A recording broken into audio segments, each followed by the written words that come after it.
Още когато бях тук дете, когато бях млад човек, когато съм като млад лекар, казвах си, аз искам да съм перфектен, аз искам да си върша нещата така, както трябва. Но аз съм част от тая страна и зато и когато заминах за Германия и работих там, денонощно мислих да се върна перфектно, за да перфекционирам и околната среда и другите.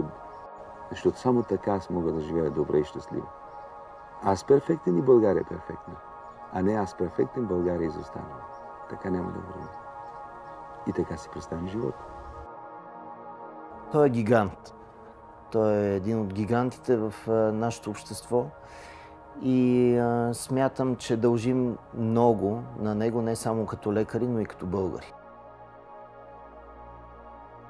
В Германия той съвсем спокойно можеше да си бъде, без да има неприятности от какъвто и да е характер, но предпочиташе тук да направи нещо, което да остане за България. Нали?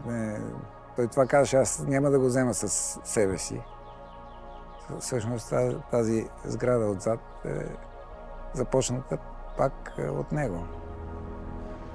Ако събера всичкото време, което изкарах с баща ми, дали ще е един месец, не знам. Обаче аз мисля, че въпреки, че не съм живяла с баща ми, аз така предполагам, аз най-добре го разбирах от всичко. Той не е дошъл на света да има семейство, да се среща събота и неделя с внуци, да си играе, да пие кафе, да яде торти, не знам с какви го. Това не е за баща ми. Той затова е дошъл на този свят. Ние сме случайен продукт, семейството му.